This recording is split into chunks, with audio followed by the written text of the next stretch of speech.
देश के अंदर किसी भी विधानमंडल का सबसे बड़ा विधानमंडल है।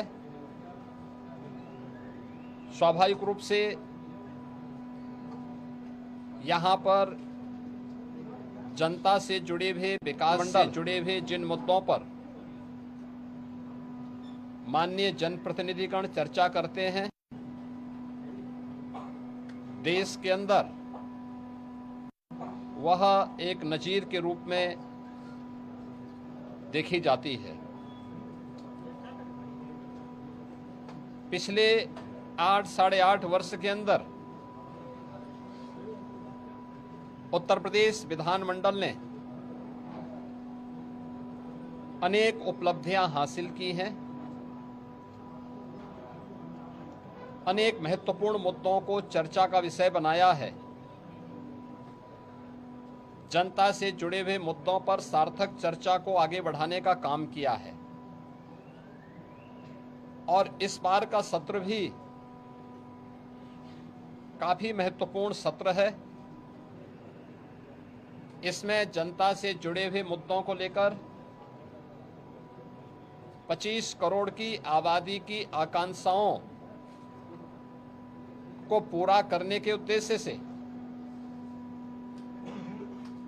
विधायिका की भूमिका किस रूप में आगे बढ़ती है, इन सब पर बहुत महत्वपूर्ण एजेंडे के साथ हम लोग इस सत्र में, यहाँ पर मानसून सत्र में यहाँ पर उपस्थित हुए हैं। आज से सत्र प्रारंभ होगा, तो सत्र प्रारंभ होने के साथ ही क्वेश्चन आवर, जिसमें माननीय सदस्यों के द्वारा जनता से जुड़े हुए महत्वपूर्ण मुद्दों को प्रश्न पूछे जाएंगे।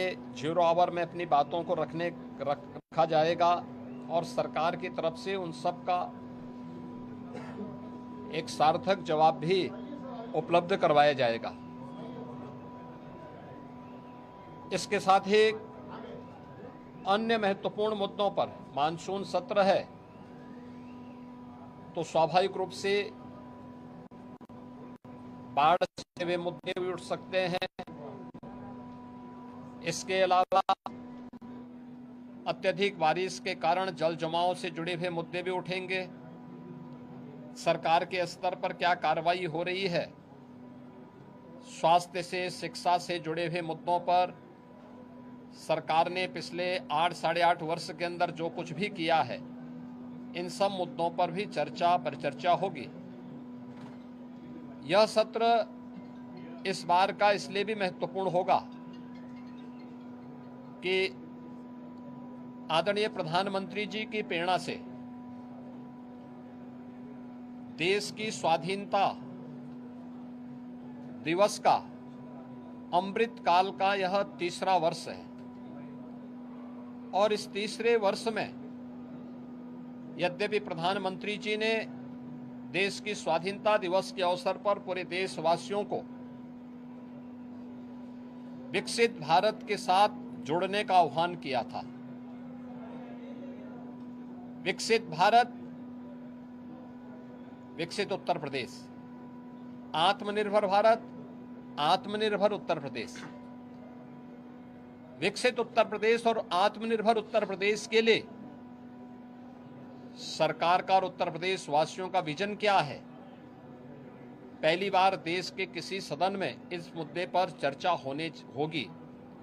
और इसके लिए भी मैं सभी सम्मानित सदस्यों से, कल दलीय नेताओं की बैठक में भी इस पे चर्चा हुई थी और दलीय नेताओं की बैठक में भी इस पर बहुत सारे मुद्दों को आगे बढ़ाने के बारे में एक सहमति बनी थी।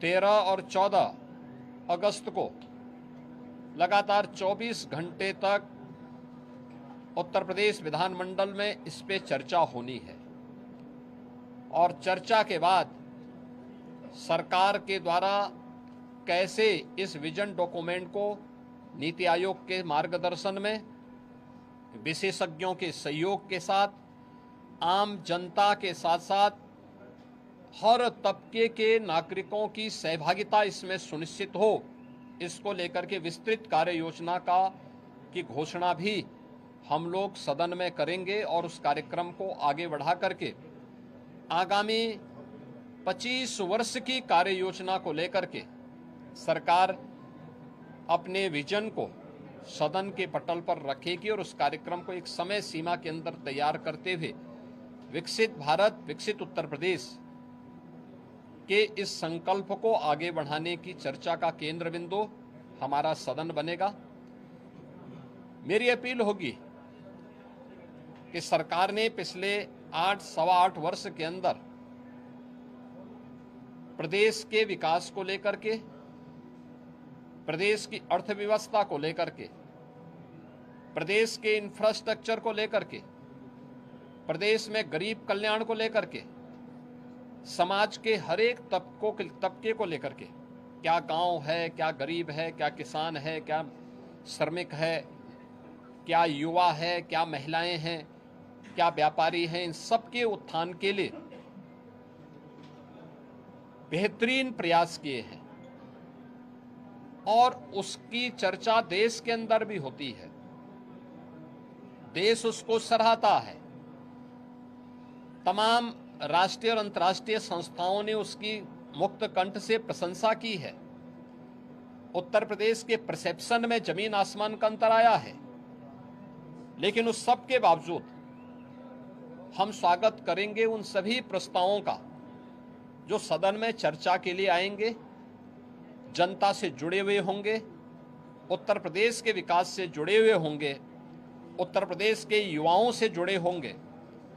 उन सभी मुद्दों पर चर्चा करने के लिए सरकार तैयार है। सरकार ने अपने कार्यक्रम का हिस्सा भी बनाया है कि इन सब पर जवाब सभी विभाग उसका उपलब्ध कराने के लिए तैयार होंगे, लेकिन एक सार्थक चर्चा हो, नकारात्मकता न आए, न्यूसेंस क्रिएट करके हम लोग जनता के जुड़े हुए मुद्दों पर समय को जाया न करने दें।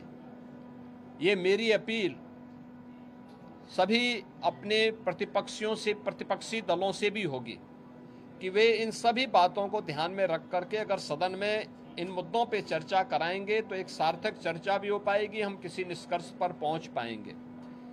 लेकिन अगर वह अनावश्यक व्यवधान पैदा करके न्यूसेंस क्रिएट करेंगे तो जनता की अदालत में स्वयं ही प्रदेश की जनता जनार्दन उन्हें कटघरे में खड़ा करने का कार्य करेगी और सदन में इन मुद्दों पे चर्चा हो, वे चर्चा भी करें, अपने प्रश्न भी पूछें।